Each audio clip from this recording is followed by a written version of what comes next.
Muy bien, llegamos a esta última porción de la carta del apóstol Pablo a la iglesia en Corinto. Entonces es importante recordar que Pablo le está escribiendo esto a una iglesia así tal cual como la de nosotros aquí. La próxima semana terminaremos con un resumen de esta carta.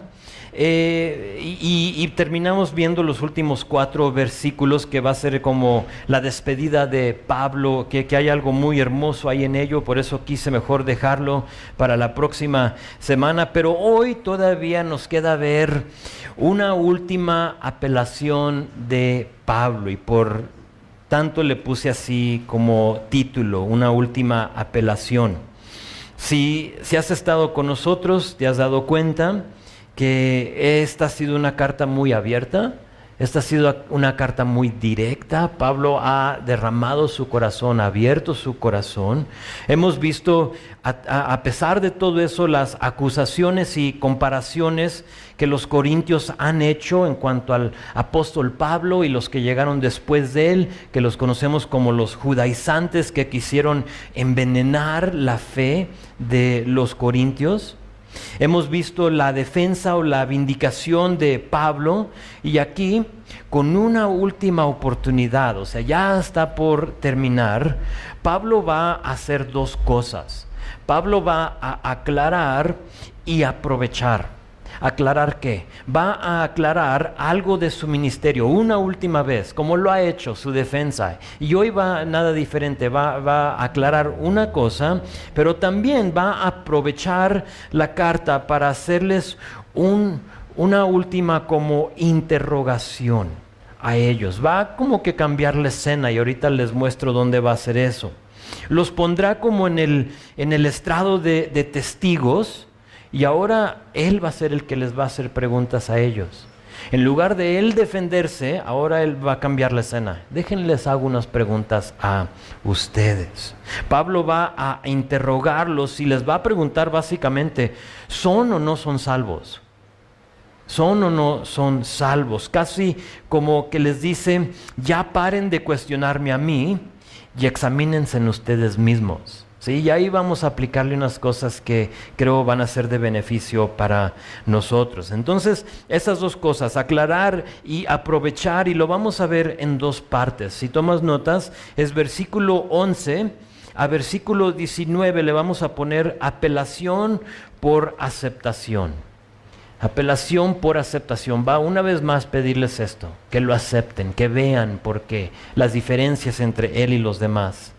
Y luego de versículo 20 de capítulo 12 a capítulo 13 a versículo 10 va a ser una apelación por el arrepentimiento. Ahí es donde él ahora sí va a apelar a ellos, a cuestionarlos, a ser como el juez, básicamente parte de la fiscalía, para ver ahora sí qué onda con ustedes. Entonces, apelación por aceptación, verso 11.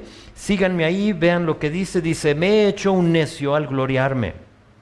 Ustedes me obligaron a ello, pues yo debía ser alabado por vosotros, porque nada he sido menos que aquellos grandes apóstoles, aunque nada soy. Verso 12, con todo, las señales del apóstol han sido hechas entre vosotros en toda paciencia, por señales, prodigios y milagros. Si recuerdan, Pablo estuvo exponiendo el ministerio de estos judaizantes, y aquí está reconociendo la locura que fue compartir sus sufrimientos. O sea, se comparó con ellos. Y eso lo hizo en capítulos 11, lo ha hecho a través de todo el estudio, la carta, pero específicamente en capítulo 11 y en capítulo 12 les dice aquí, como que les está diciendo: ustedes tienen la culpa de que tuve que llegar a este punto de tener que como exaltarme a mí mismo. Les dice: no he sido menos que los super apóstoles. Ve esa palabra, como super apóstoles, estos grandes apóstoles. Básicamente les está diciendo así: en señales, en maravillas, en milagros, he sido el mismo, aunque sé que no soy nada. Los corintios tendrían que decidir a quién le iban a hacer caso. ¿Le van a hacer caso a los judaizantes o le van a hacer caso a Pablo? Y Pablo, si recuerdas, él fue el que primero llegó, él fundó la iglesia, él fue el que los llevó a los pies de Cristo y ahora tienen una decisión que tomar. Pablo solo presenta su caso y aquí como que valida su ministerio diciendo que no era mejor que ellos. Todo lo que ellos dicen que hacen, yo también lo he hecho. Y sin duda, si tú has estudiado la vida de Pablo, si has leído sus cartas o has visto su historia en el libro de Hechos, te das cuenta que a él lo siguieron señales, maravillas y milagros. Todo eso formaba parte del ministerio del apóstol Pablo, pero no se gloriaba de ello. Aquí lo que hemos visto era una locura, él mismo lo dice. Es una locura y ustedes tienen la culpa que yo haya dicho esto de mí. Verso 13, dice, porque ¿en qué habéis sido menos que las otras iglesias? Ahora sí es una pregunta a ellos. ¿En qué habéis sido menos que las otras iglesias, sino que yo mismo nos he sido carga? Perdónanme este agravio. Y interesante versículo. Yo lo veo como, si te gusta ver el box, yo lo veo como el ganchito al hígado, ¿no? Es un golpe que no se ve mucho, pero cuando te lo dan duele, ¿no? Y este es como un ganchito al hígado. Les dice, ¿en qué fueron ustedes inferiores a las demás iglesias? Y luego les dice, sí, en que no me apoyaron. Como que él contesta su propia pregunta, no en que fueron, en que no me apoyaron económicamente, en que no les fui carga, sí, perdónenme si los ofendí. Es como un ganchito. ¿Se acuerdan que la iglesia en Macedonia, pobres, pero habían apoyado más a la ofrenda que él llevaba a Jerusalén? Entonces aquí una vez más es como que es el ganchito, ¿no? Como que recuerdan que no les he pedido nada, no les he exigido nada. Lo que los corintios veían como algo de ser digno de honor y de respeto, recuerdan el cobrarle a la gente, los judaizantes llegaban, cobraban, exponían y les cobraban, ellos lo veían como algo digno de honor, de respeto. Pablo lo veía como una descalificación. O sea, no cobramos por el evangelio. Si alguien te cobra por el evangelio, huye, córrele, no se vale, no se trata de eso.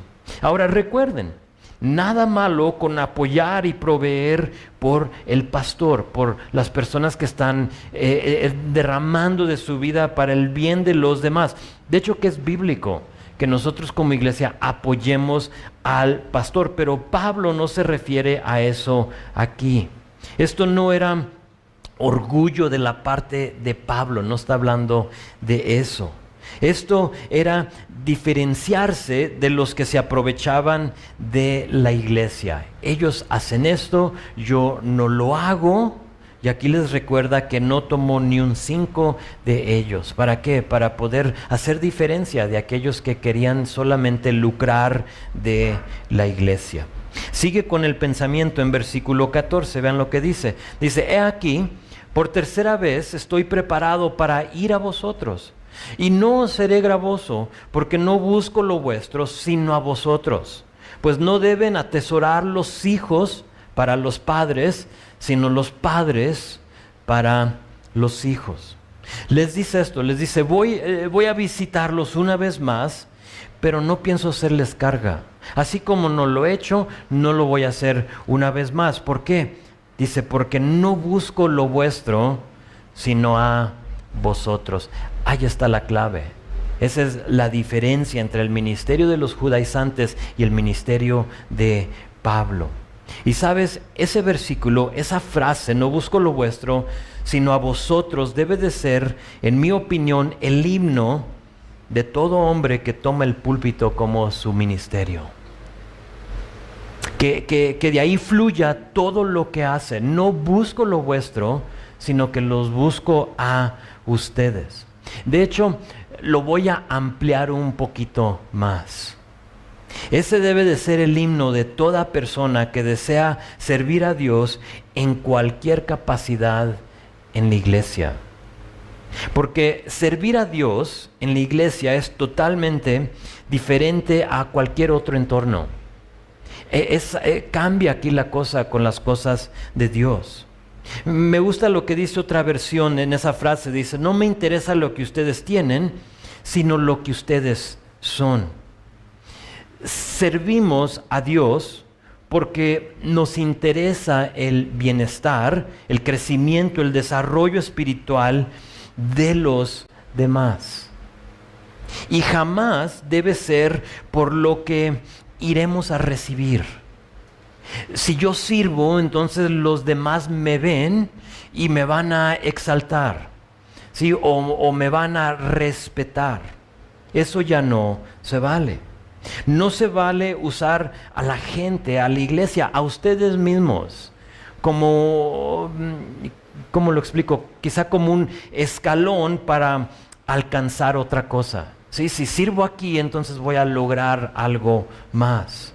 Pablo nos da el ejemplo de la relación, dice, entre padres y hijos para describir su relación con los corintios. Y así como un padre atesora o junta, o puede ser la palabra esa, atesorar, puede ser como almacena para sus hijos, el ministerio debe de hacer lo mismo, el ministro debe de hacer lo mismo.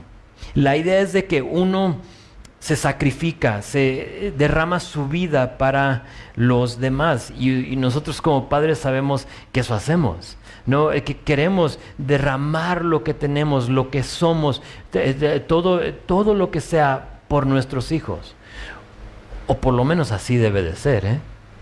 Eso debe de ser nuestro deseo. Y no es al revés, no los hijos por los padres, aunque se llega un momento en la vida donde todo eso cambia, ¿no? Como que da vuelta y ahora nosotros nos encargamos de ellos, pero al principio es padres por los hijos.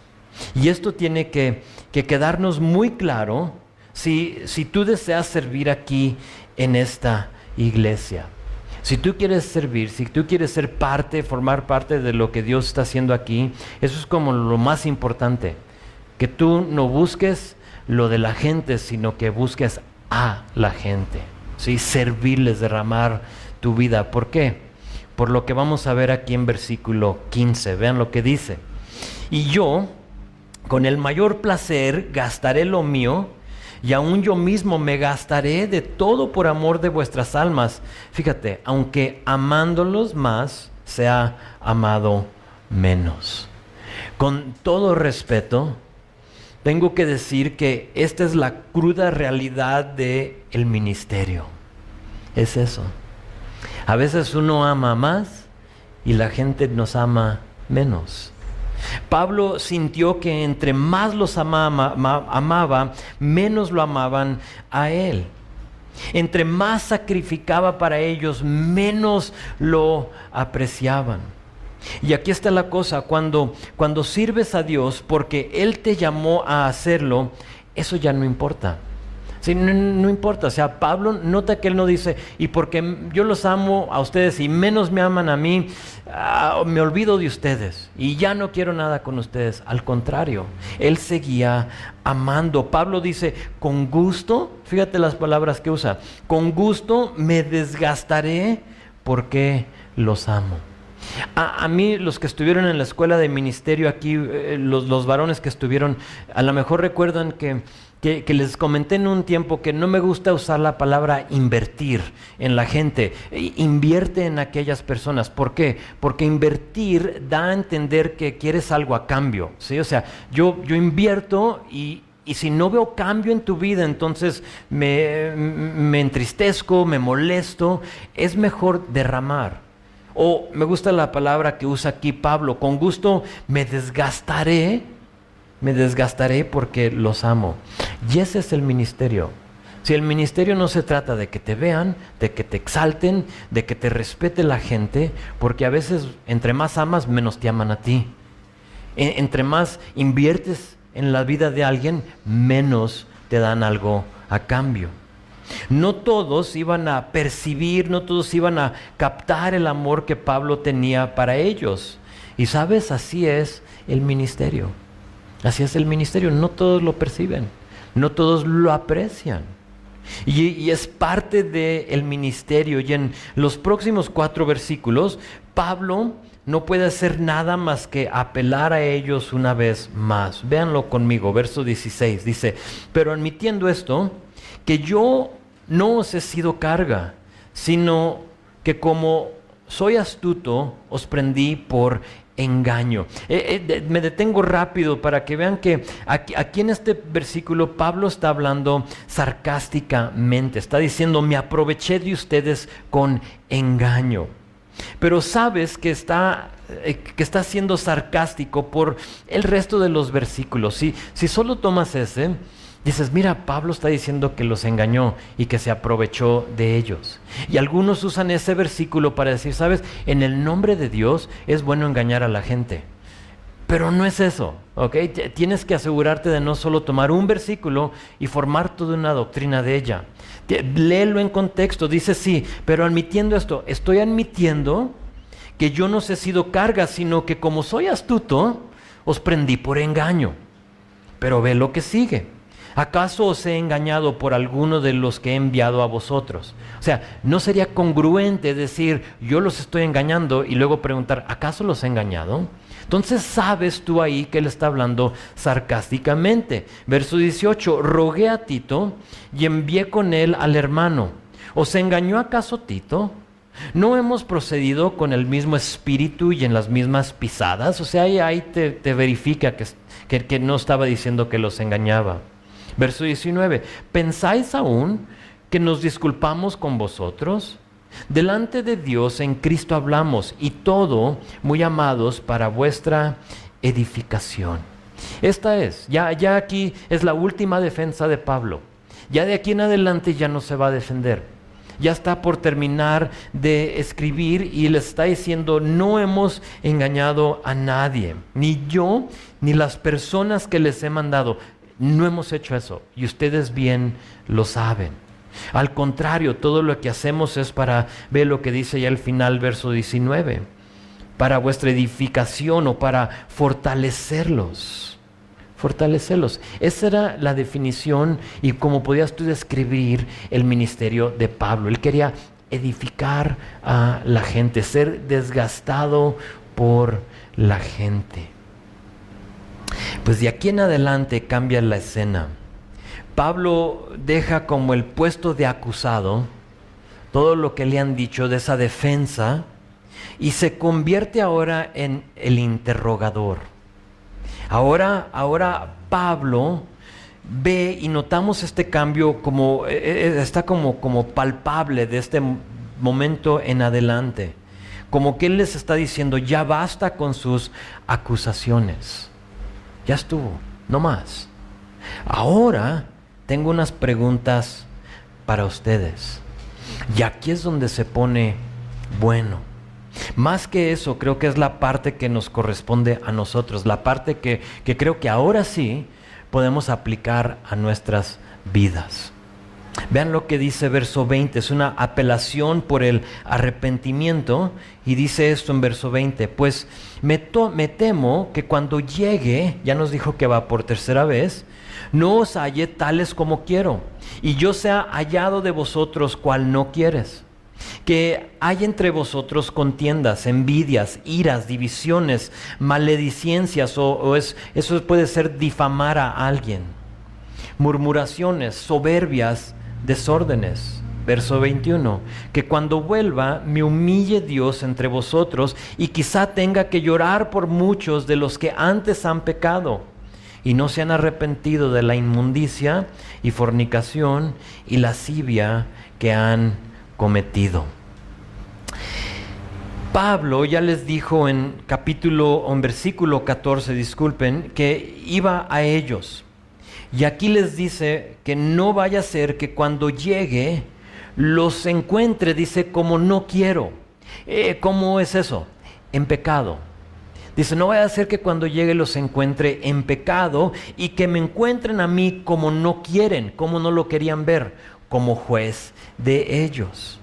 Hace 2 listas. Versículo 20 si te fijas, son pecados que tienen que ver con relaciones interpersonales. Fíjate, son peleas, son iras, son celos, egoísmo, arrogancia, ese tipo de pecado. No vaya a ser que cuando llegue los encuentre haciendo las mismas cosas. Sabemos que ya en su primera carta les habló y los corrigió y les llamó la atención de muchas de esas cosas, ¿recuerdas? Se dividían por nombres. Yo soy de Apolos, yo soy de Pablo, yo soy de Pedro, y los más espirituales somos de Cristo. ¿Sí? Ya había estas divisiones. Dice, no vaya a ser que cuando llegue los encuentre así. La primera lista, pero les da otra lista. Versículo 21, ahí da 3 pecados que tienen que ver con la inmoralidad. Más que nada con la inmoralidad sexual. Habla de inmundicia, habla de fornicación y habla de lascivia, que lascivia pueden ser placeres sensuales. Entonces ahí involucra todo en ese entorno de inmoralidad sexual. 2 cosas súper importantes aquí. Pablo pone a prueba a estas personas que, uno, importante, eran creyentes. Estos eran creyentes. Les recuerdo que le está escribiendo a una iglesia. Les está hablando a creyentes. O por lo menos personas que dicen que son creyentes. Desafortunadamente, este tipo de comportamiento se encuentra en la iglesia hoy en día. Y eso pasa. Hay chismes. Hay gente airada, hay gente fornicando, hay gente con placeres sensuales. O sea, todo ese tipo de cosas no cambia. No ha cambiado de lo que pasó ahí en Corinto. Pero por si te encuentras en eso y ahorita te sientes como que, híjole, me quiero mejor poner debajo de mi silla para que nadie me vea. El problema no fue que eran pecadores, sino que la segunda cosa, nota esto, dice Pablo en versículo 21, dice, quizá tenga que llorar por muchos de los que antes han pecado, y fíjate lo que dice, y no se han arrepentido. Lo que lastimaba, lo que conmovía y provocaba lágrimas, fíjate, quizá no tenga que llorar por muchos. Lo que provocaba lágrimas en Pablo no era que habían pecado, sino que no se habían arrepentido. Por si no lo sabías, pecadores todos lo somos. Vamos a seguir pecando. Vamos a seguir regándola. Pero la pregunta es esta.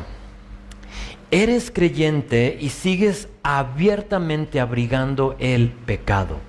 Esa es la clave. Te nombras como creyente, esto soy, pero estás en el grupo que no se ha arrepentido de lo que ha hecho.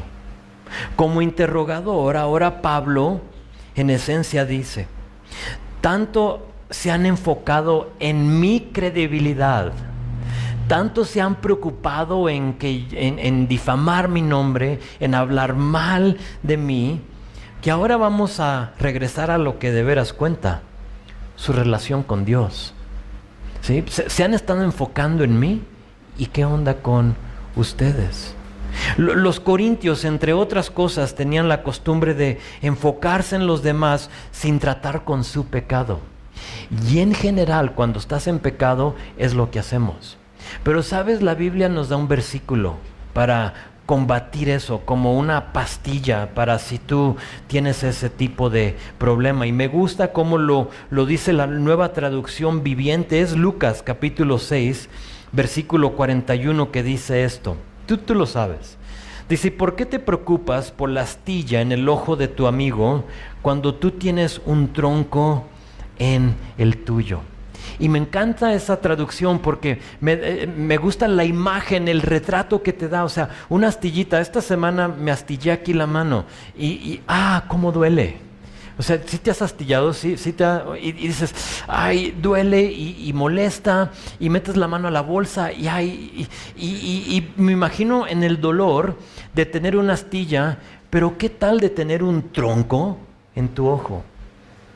Y esa es la idea, es lo que nos está diciendo aquí. Ellos como que enfocados en Pablo, pero traen el tronco ahí que ya o sea, se les cae la cabeza por tan pesado que es el tronco que traen en su ojo. Y Pablo aquí les dice, ya basta, temo que cuando vaya los encuentre en los mismos pecados de siempre.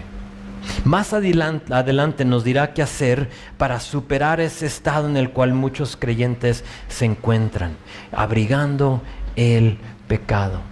Y sabes, hay pecados que uno abriga que nadie más se da cuenta. Hay cosas que uno puede hacer en secreto. Hay sitios que tú puedes buscar en tu computadora que nadie más se va a dar cuenta.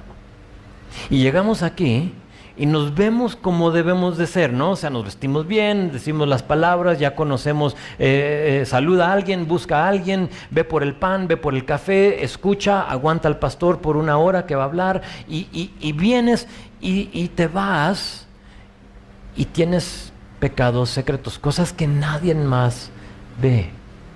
Puede ser eso, puede ser ira, puede ser impaciencia. O sea, la lista es muy grande que para no dejar a alguien fuera, mejor ni sigo diciéndolos porque son muchas las cosas. Pero Pablo nos da la solución. Porque si tú te encuentras en ese lugar hoy, no quiero que te salgas o que te vayas de este lugar pensando, híjole, no sirvo para nada.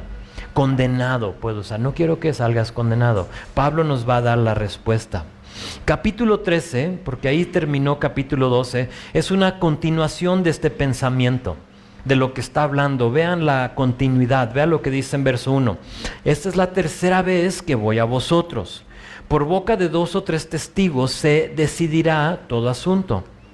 He dicho antes, y ahora digo otra vez, como si estuviera presente, y ahora ausente lo escribo a los que antes pecaron, y a todos los demás, que si voy otra vez, no seré indulgente. Esa palabra indulgente es compasivo.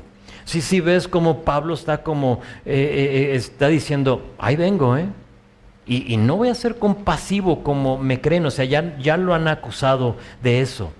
De ser muy manso, de ser muy tierno. Dice, aguas, porque no vengo así.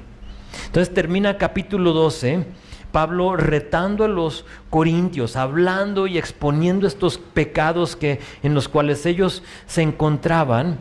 Y aquí les recuerda, voy por tercera vez a verlos. Y luego dice, todo asunto se decide por 2 o 3 testigos. Al principio eso se ve un poco como fuera de orden, porque lo puso ahí. Pablo está citando, Pablo no fue el que lo dijo, Pablo simplemente está citando el Antiguo Testamento, Deuteronomio 19:15. Es donde encuentras esos versículos, que todo asunto se decide por 2 o 3 testigos. Moisés en el momento diciendo, no puedes venir tú solo acusando a tu vecino. O sea, necesitamos mínimo 2 personas. Y todo asunto se va a decidir por mínimo 2, sino por 3 personas. Tiene que haber 3 testigos. ¿De qué habla Pablo? Pablo, o algunos dicen que quizá Pablo está hablando de los 3 varones que mandó en 1 de Corintios 16. Ahí cuando termina esa carta, habla y les dice, les estoy mandando a Estéfanas, les estoy mandando a Fortunato y a Caico. Y algunos dicen, es que esos son los 3 testigos, ¿sí? Él ya vio, ya confirmó lo que él ya sabía, que ellos siguen en estos pecados. Y como juez, él está a punto de decir culpables, condenados, siguen en esto. Otros dicen que Pablo está hablando de su tercer visita. O sea, yo ya llegué por primera vez, ya los conocía antes de aceptar a Cristo, ¿quiénes eran? Y luego después sabemos que hizo otra visita y aquí ya viene por tercera vez y dice, ya no voy a ser Pablo el compasivo o indulgente del cual se quejan. Ahora sí vengo a ser Pablo el juez. Yo soy de la opinión que habla de su tercera visita, realmente no sabemos de qué está hablando, pero aquí vean lo que dice en verso 3. Dice, pues buscáis una prueba de que habla Cristo en mí, el cual no es débil para con vosotros, sino que es poderoso en vosotros. Porque aunque fue crucificado en debilidad, hablando de Cristo, vive por el poder de Dios. Pues también nosotros somos débiles en Él, pero viviremos con Él por el poder de Dios para con vosotros. Esa frase para con vosotros es clave, ahorita lo menciono, pero sabemos que así como Cristo se vio débil al ser crucificado, en realidad ese fue su poder, ¿verdad? Lo veían como un débil. ¿Te acuerdas que le decían a Cristo cuando estaba en la cruz? O sea, pídele, bájate, o sea, si eres, entonces bájate, o manda que te rescaten. Y le meneaban la cabeza y le escupían. Entonces, para algunos, la cruz se veía como debilidad, pero sabemos que era su poder.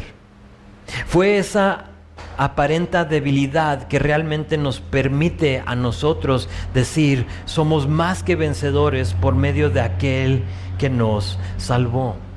Lo que parecía como una debilidad era su fuerte. Y aquí Pablo compara esa debilidad de Cristo o aparente debilidad de Cristo con la opinión de los corintios hacia él. O piensan o creen, me creen débil, pero vengo en el poder de Dios para juzgarlos. Y no pierde tiempo diciendo lo siguiente, ve verso 5. Examínense a vosotros mismos si están en la fe.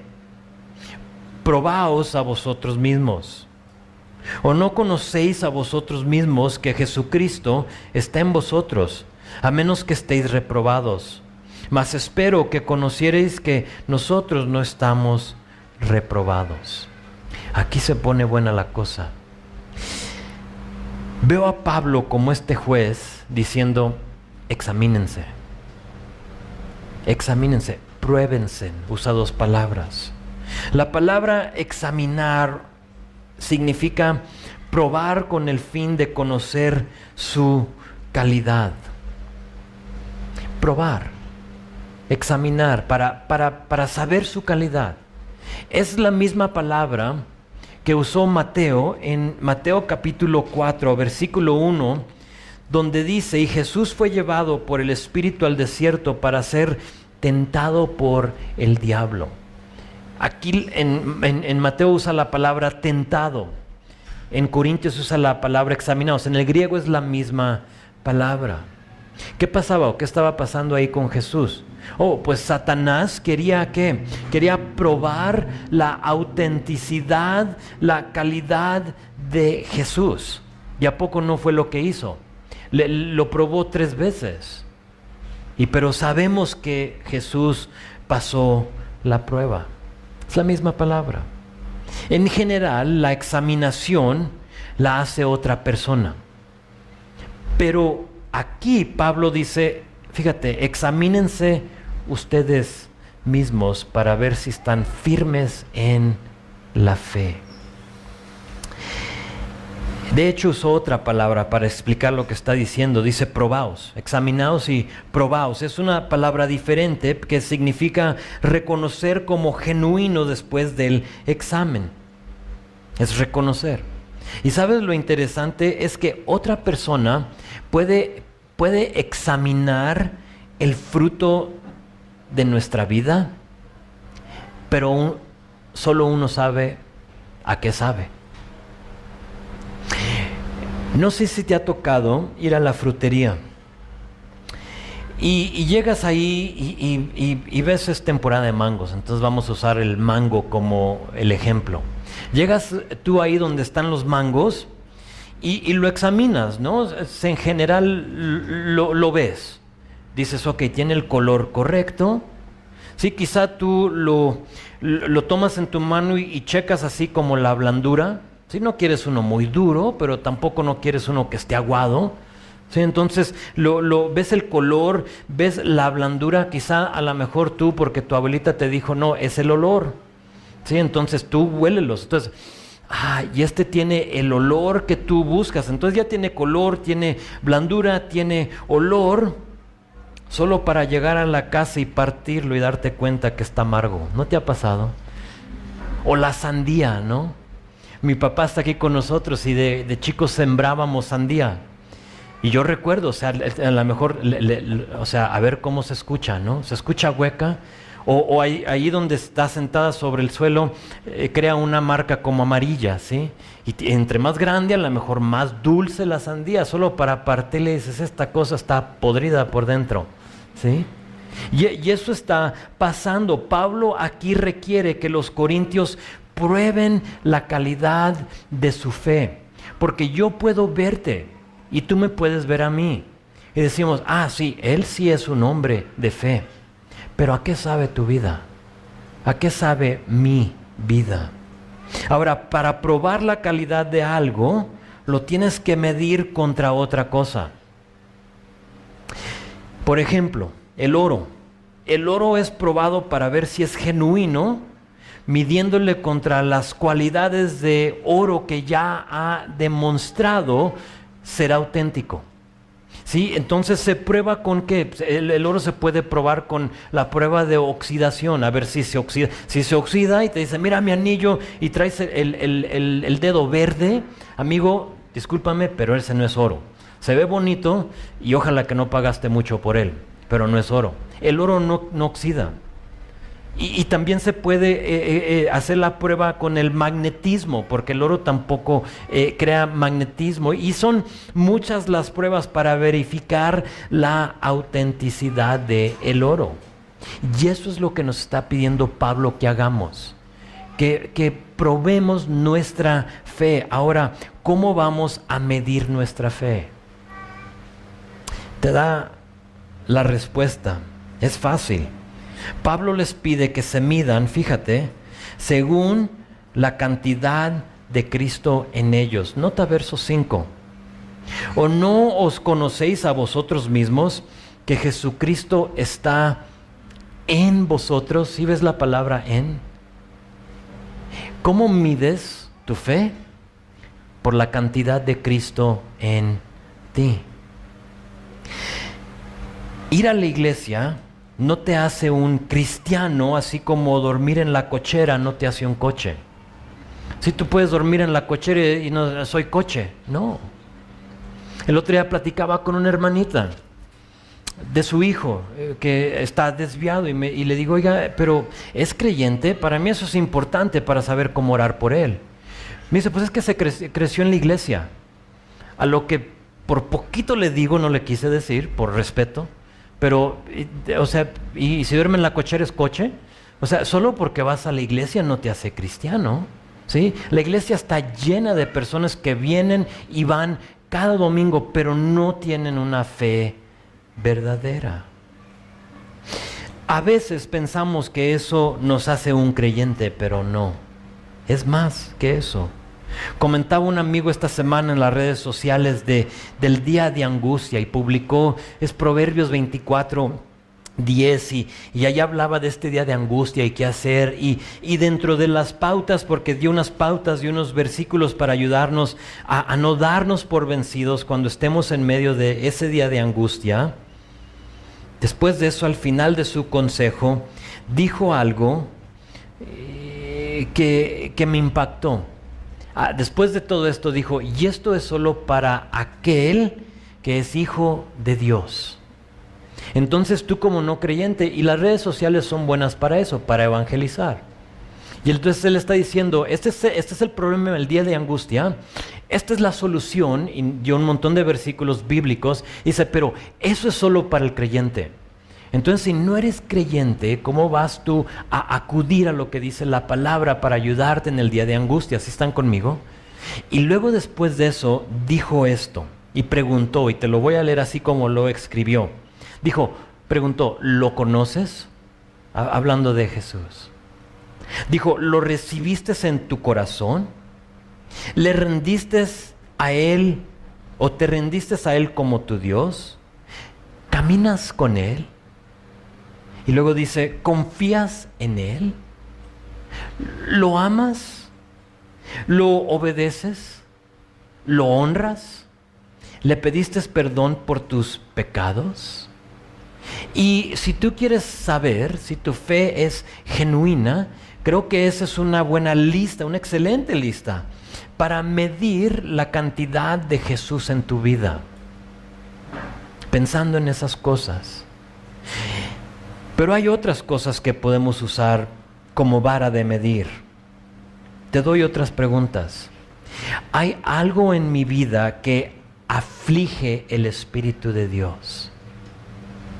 Estoy haciendo algo que lo aflige y lo hago así descaradamente. O sea, no estoy hablando de que peques, porque todos pecamos, ¿están conmigo? Sino que tú tienes un hábito de algo que aflige al Espíritu de Dios en tu vida, ¿sí o no?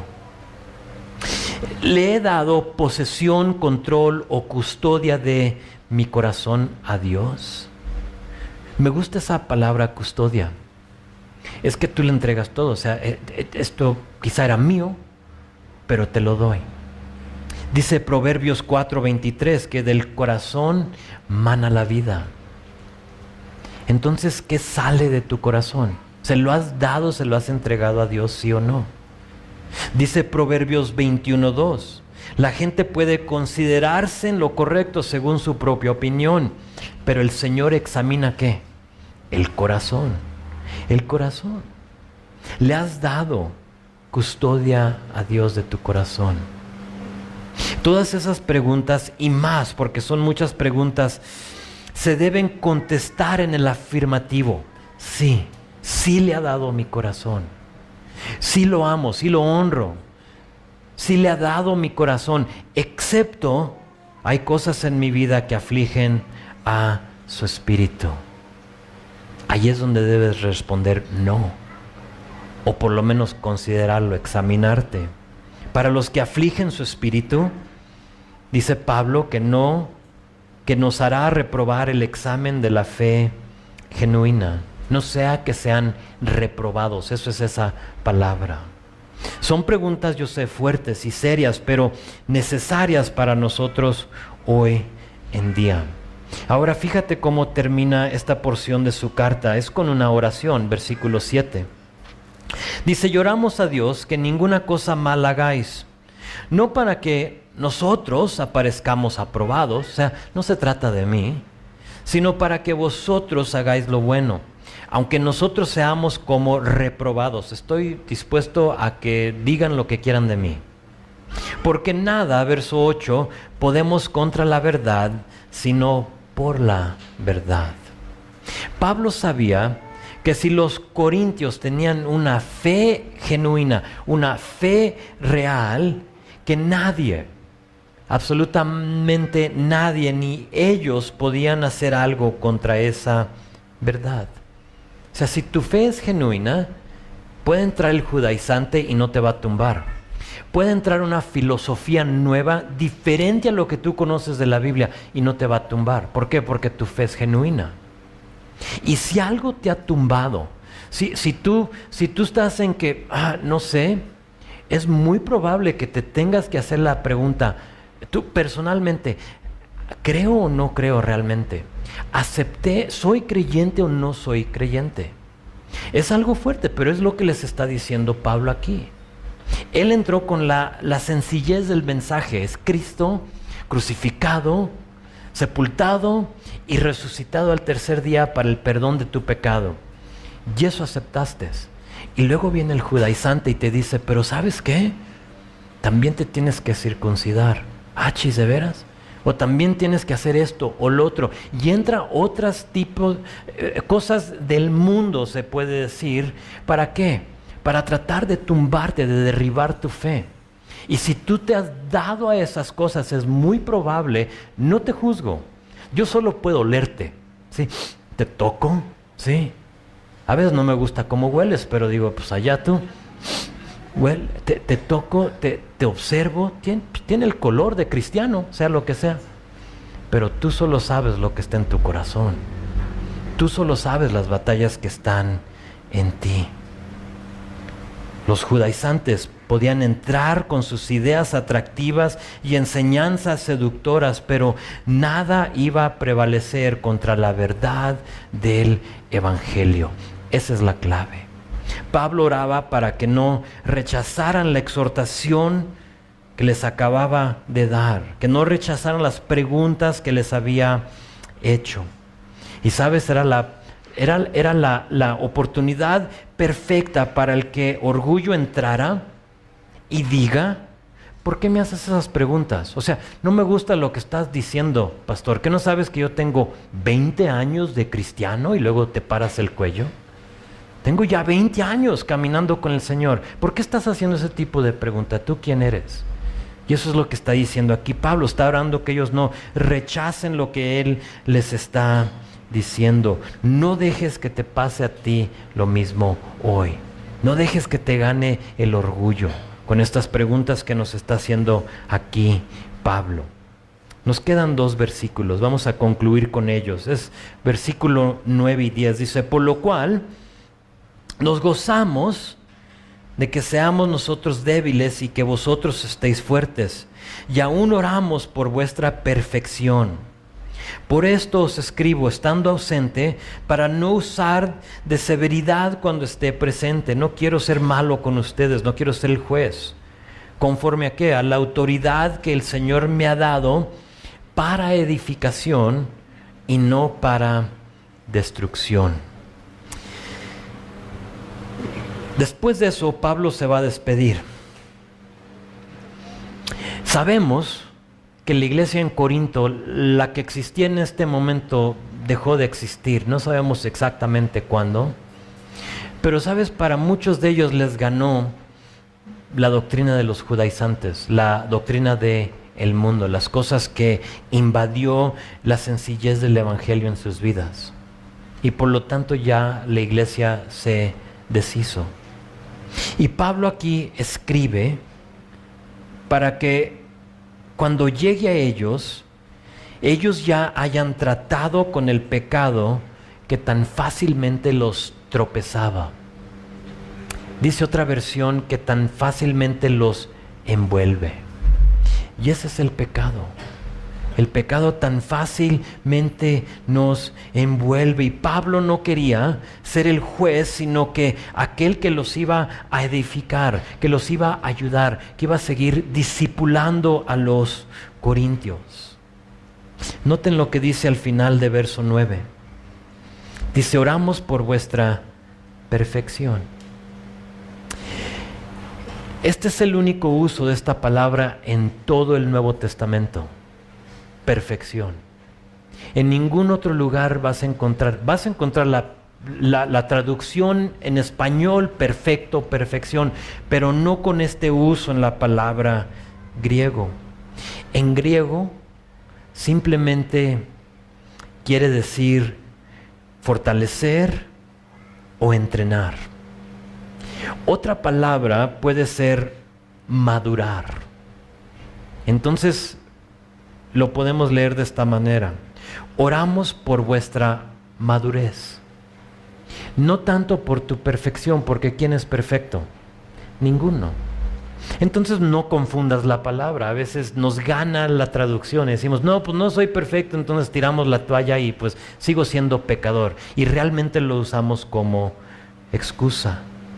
Había muchos en la iglesia que eran creyentes, pero les faltaba madurez.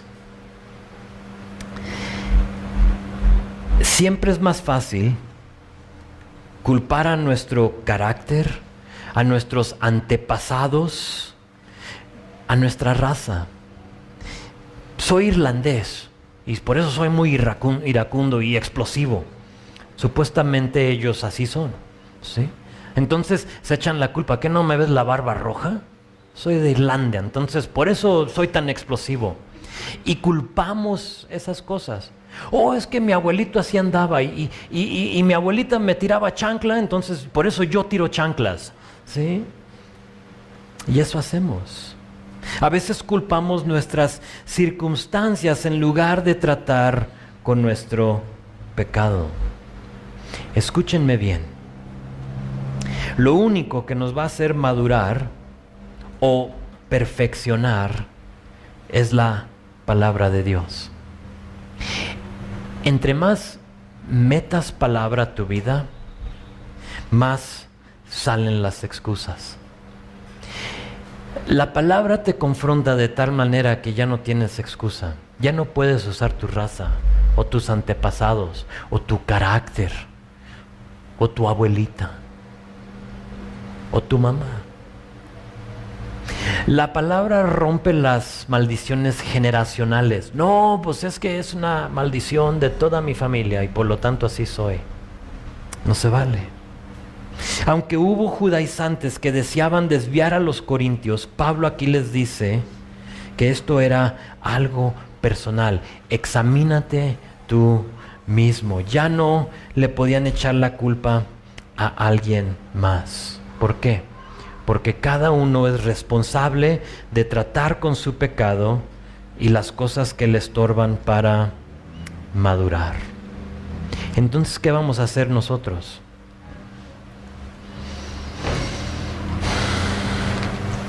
Para algunos de nosotros, simplemente necesitamos enfrentar nuestro pecado y ¿sabes qué? Clavarlo en la cruz. Clávalo. Dáselo a Dios. Dáselo a Dios. Reconócelo, confiésalo, arrepiéntete y camina de nuevo con el Señor. Lo digo en amor. Deja de ser la víctima. A veces le echamos la culpa a los demás. Deja de ser la víctima. Confronta tu pecado. Es algo personal. Quién eres es porque tú lo has permitido. Pero si metes palabra, sale eso de ti. Para otros, necesitamos hacernos la pregunta: ¿está Cristo en mí? ¿Sí o no? La misma pregunta que les hizo Pablo. ¿Está Cristo en mí? ¿Sí o no? ¿Sí o no? Y quizás tú has vivido toda una vida cristiana, pero realmente no lo eres. No porque pecas, todos pecamos, sino porque pruebas tu vida y te das cuenta que realmente no te has rendido a Él. No es algo nuevo. Pablo le dijo a Tito en su carta a él, en el capítulo 1, en el versículo 16, le dice: profesan conocer a Dios, pero con los hechos lo niegan, siendo abominables, rebeldes y fíjate, reprobados. La palabra que usó aquí Pablo. Si eso te describe a ti, remédialo hoy. Hoy puedes salir diferente. ¿Por qué? Porque el tiempo se acorta. Y sabes, Pablo no regresa. Aquí Pablo le está diciendo: yo voy a regresar y vengo como juez. Entonces pruébate a ti mismo. Nosotros no esperamos a Pablo, pero ¿sabes a quién sí esperamos? Al novio, a Jesús. Y el tiempo se acorta y Jesús regresa pronto. Y yo espero que Él te encuentre con una fe genuina. Yo solo puedo oler, tocar, ver, pero tú solo sabes si hay sabor en el fruto de tu vida.